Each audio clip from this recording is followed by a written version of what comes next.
What may have happened overnight could alter how every military planner in the region thinks about air power from this point forward. In just a few hours, Israel's most elite stealth aircraft force was reportedly smashed on the ground, not in a dogfight, not in a long campaign, but before many crews could even get airborne. If the scale of the damage being discussed is accurate, then billions of dollars in top-tier combat aviation were wiped out in one compressed strike cycle, and the message sent to the region was unmistakable. Even the most protected air assets can be made vulnerable. You're watching us break this down step by step, and if you value deep research without the sugarcoating, subscribe now because putting this together takes real work, and we go where the surface level coverage usually stops. The central claim surrounding the strike is staggering. Iran, a country boxed in for decades by sanctions, covert pressure, and repeated attempts at strategic isolation, appears to have demonstrated that it can reach into the core of Israel's air power structure and inflict damage on the very system that underpins Israeli deterrence. Not a symbolic hit, not a pinprick retaliation, a blow aimed directly at the machinery that allows Israel to project force across Gaza, Lebanon, Syria, and beyond. And if that claim holds, then what changed last night was not just a battlefield, it was the hierarchy of confidence. Because this is not mainly about the destruction of aircraft as pieces of hardware, it is about the destruction of assumption. For years, Israel's edge has rested on one essential belief, that it can see farther, hit earlier, and dominate the skies harder than any rival in the region. That belief has shaped military planning, political decision-making, and the psychology of deterrence. If that foundation has now cracked, even partially, then every actor in the region starts recalculating today. To understand the scale of the shock, we need to begin with Nevatim. Nevatim is not just another runway on a map. It is one of the nerve centers of Israeli air operations. It is deeply tied to the F-35 Ayadir fleet, the stealth platform Israel has relied on for high-end strike missions, deep penetration operations, intelligence-supported precision attacks, and rapid response missions across multiple fronts. This base matters not only because aircraft are parked there, but because combat power is generated there. Missions are launched there. Maintenance cycles are sustained there. Weapons are loaded there. Decision-making and capability meet there. So when a strike is designed around Nevatim, the target is not metal. The target is throughput. The target is tempo. The target is the ability to keep a campaign alive night after night. That is what makes the alleged sequence so important. The reporting and analysis now circulating point to an operation built around timing, deception, saturation, and precision. The launch window was reportedly selected during the low readiness segment of the night, when watch rotations were thinner, processing cycles slower, and the gap between detection and coordinated response was at its most exploitable. That alone tells us something critical. This was not a reactive barrage. This was a planned military problem being solved with patience. Before the main missile wave, decoys appear to have played a decisive role. Small drones and false targets reportedly flooded parts of the radar picture, forcing Israeli air defense networks to sort, classify, assign, and prioritize a surge of inbound signatures. That kind of clutter is not meant to score the decisive kill by itself. Its real purpose is to jam the decision loop. It forces expensive defensive systems to make rapid choices under uncertainty. It burns time. It burns interceptors. Most importantly, it loads the entire defensive architecture with doubt at the exact moment the real threat is already moving. And that is where the second phase becomes devastating. While defenses are sorting the sky, the actual strike package is already on the way. If the Fighter 360 system, or a closely related precision ballistic architecture, was used in the manner now being described, then the defenders were not facing a simple one-direction missile approach. They were facing a carefully timed compression of threat arrivals designed to overload response capacity. Not one weapon, not two, layered groups arriving inside a window so tight that the defense problem becomes mathematical before it becomes tactical. That distinction matters. A battery can engage a threat. It can even engage multiple threats. But if the number of inbound weapons, their angle of approach, and the timing of their arrival are engineered to exceed what a network can process and fire against in real time, then the battle stops being about whether the defense works in theory. It becomes about whether the defense can keep up under stress. That is a very different question, and it appears to be the question Iran chose to ask. Now here's where the story becomes even more serious. The reported impact pattern suggests that the strike was not just accurate in the general sense, it was discriminating. The alleged hits were not scattered randomly across broad-based infrastructure. The discussion coming out of the strike points toward aircraft shelters, support zones, and specific high-value areas being struck with remarkable precision. If that is correct, then we are not talking about area bombardment. We are talking about deliberate aim point selection. That changes the entire assessment of the weapon. For years, a lot of Western analysis placed systems like Fighter 360 into the category of dangerous but manageable regional missiles. Real threats, yes, but mostly short-range systems, battlefield tools, something to be contained through layered interception and electronic warfare. That framework may now be badly outdated, because what matters is not just range on a chart. What matters is the full package: mobility, launch prep time, seeker quality, guidance resilience, and doctrine of use. A missile system can look ordinary on paper and still become extraordinary in practice if it is embedded inside the right operational concept. Let's start with mobility. A solid fuel ballistic missile has a major advantage over older liquid fuel systems. It does not need a lengthy fueling sequence before launch. That means launchers can move, set, elevate, fire, and relocate rapidly. The exposure window is smaller, the thermal signature is shorter, the warning timeline shrinks. For surveillance systems trying to track launch preparation and relay alerts in time, that is a serious problem. Then comes a guidance question. If the system is relying only on basic inertial navigation or satellite guidance, it can still be dangerous, but it is more vulnerable to error, drift, and interference. If, however, the missile transitions in its terminal phase to a more advanced correction method, whether through optical scene matching, terminal seekers, or another form of refined endgame guidance, then its ability to strike a specific shelter, a specific structure, or a specific protected bay rises dramatically. In other words, the weapon stops being just a missile and starts acting more like a precision access denial tool. And if that is what happened, then the defensive failure was not only about quantity, it was also about quality. That point needs to be underlined. A lot of public discussion around missile defense treats it like a binary system. Either it works or it fails. In reality, missile defense is a contest of probabilities. Interceptors are finite. Reloads take time. Radars have blind sectors. Command systems have thresholds. Incoming weapons do not arrive politely one at a time from the easiest direction. Any planner who understands that will attack the system itself, not just the target behind it. That appears to be exactly what took place.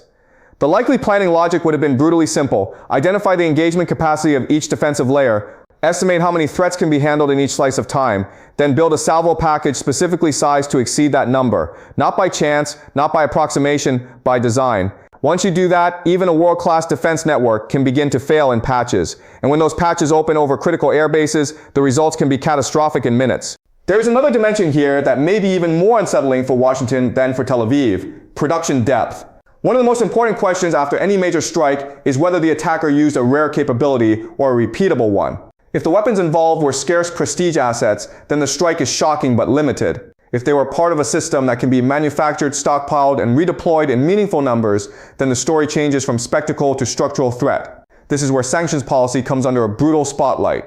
For decades, the theory in Washington was that sustained economic pressure would slow, fragment, and eventually cripple Iran's ability to develop advanced military systems. But if Iran has, under those conditions, built a missile ecosystem that is resilient, locally supported, and deployable at scale, then the sanctions regime did not stop strategic adaptation. It accelerated it in another form. Instead of buying easy answers abroad, Iran had to create its own. And nations forced into self-reliance often become far more dangerous than analysts expect. That is especially true when their defense industry learns how to improvise around scarcity, localize manufacturing, and simplify systems for volume rather than prestige. So what happened last night may not be the unveiling of a one-off weapon. It may be the unveiling of a mature strike doctrine backed by sufficient industrial depth to matter repeatedly. And if that is true, then every American base in the region just moved higher on the risk chart. Think about the implications for a second. If precision salvos can reach hardened and semi-hardened military aviation assets inside Israel with this level of timing and discrimination, then what does that mean for US installations across the Gulf? What does it mean for air bases in Qatar, the UAE, Iraq, or elsewhere? What does it mean for aircraft parked in the open? For fuel farms? For command nodes? For maintenance aprons? For air crews living inside a threat envelope that may now look much less theoretical than it did a week ago?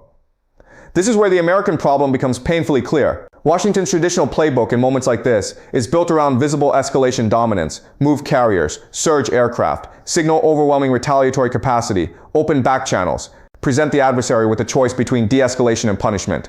But every step in that playbook now looks more complicated. Carrier groups can signal power, but they also create high-value targets. Forward air deployments can reassure allies, but they also concentrate assets within missile range. Threatening Iran with major retaliation sounds credible on television, yet the real question is whether the United States is prepared for the chain reaction that follows a large strike campaign against Iranian launch infrastructure, underground sites, proxy networks, and regional partners. Because Iran is not a single target set, its deterrent network is layered across geography, mobile launchers, buried facilities, partner militias, maritime pressure points, allied armed groups from Lebanon to Iraq to Yemen. A punitive strike on one part of the architecture could trigger responses from several others.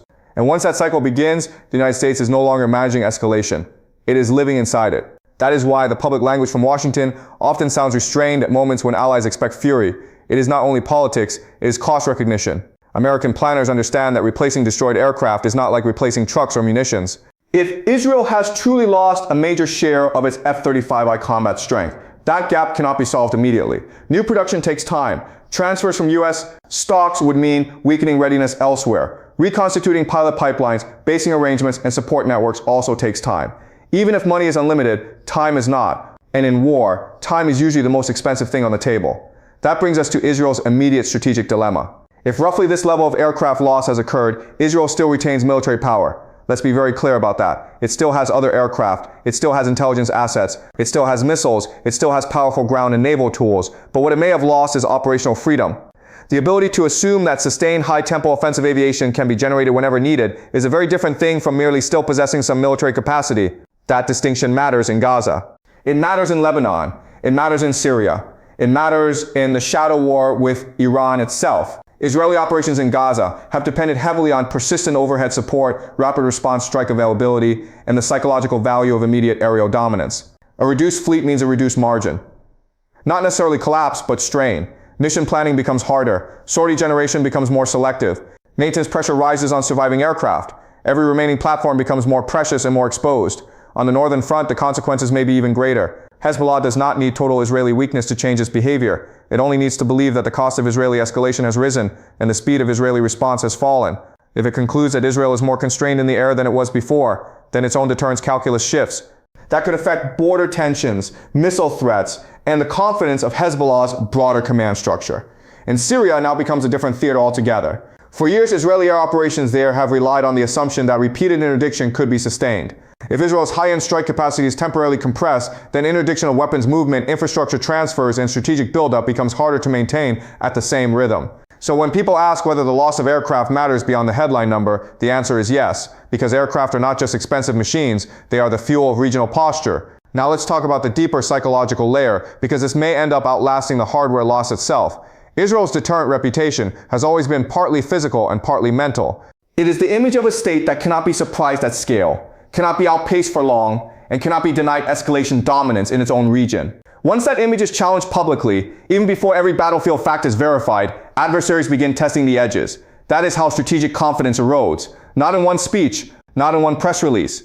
In repeated moments where former certainties no longer look automatic. And from Tehran's point of view, that may have been the real target all along. Destroying aircraft is valuable. Shaking belief is priceless, because once you prove that an airbase can be penetrated, that a stealth fleet can be attrited on the ground, and that layered missile defense can be saturated under pressure, you have done more than damage equipment.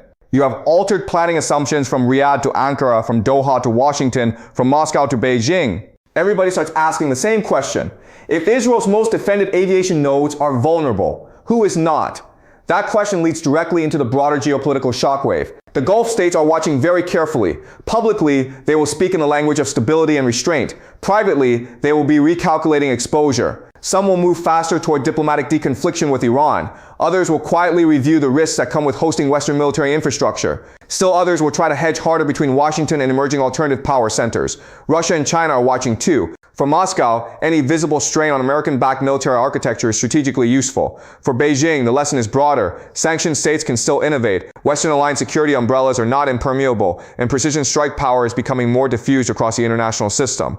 And inside Washington, the conversation now is almost certainly more severe than the public wording suggests. Because if the strike pattern being described is accurate, then the United States is not simply dealing with an Israeli setback. It is dealing with a warning about its own force posture, its own base vulnerability, and its own assumptions about regional missile defense effectiveness. That is why this moment matters so much. It is not only about what was hit, it is about what was revealed. A defense system can be world-class and still be saturated. A stealth fleet can be elite and still be vulnerable on the ground. A sanction campaign can be massive and still fail to stop military innovation. A regional order can appear stable right up until the night it stops being stable. So what comes next? Israel will likely disperse what remains of its highest value aviation assets even more aggressively. Runway usage may be restructured, basing patterns may shift. Hardening deception and relocation efforts will intensify. Washington will move quickly to reassure, resupply where possible, and rebuild deterrent messaging. Iran, meanwhile, now holds something extremely valuable if it chooses to preserve it: initiative. And that may be the most dangerous part of all, because when one side can choose whether to escalate further, pause, or simply let the psychological effect of the first blow spread on its own, it controls more than tempo. It controls uncertainty. and uncertainty is where markets panic, militaries miscalculate, and politicians make the worst decisions. So here are the three truths that matter most tonight. First, this strike appears to have been built on preparation, not impulse. The timing, the deception, the target selection, and the saturation logic all suggest a patient design process aimed at a known vulnerability. Second, the missile threat involved can no longer be treated as a secondary regional nuisance. If the reported precision and salvo coordination are real, then the weapon system behind this attack belongs in a far more serious category than many analysts were willing to place it in before now. Third, even if Israel retains substantial military capability, the aura of automatic air supremacy may have taken a major hit. And once that aura is damaged, the consequences spread far beyond one night and far beyond one base. As always, this is analysis for education, not military advice, and in fast-moving conflicts, some details can evolve as more evidence emerges. But if the broad picture now taking shape is even close to accurate, then what happened overnight was not just another exchange in a long regional confrontation. It was a warning shot aimed at the entire security architecture of the Middle East. And the people who built that architecture are now being forced to confront a possibility they spent years trying not to face,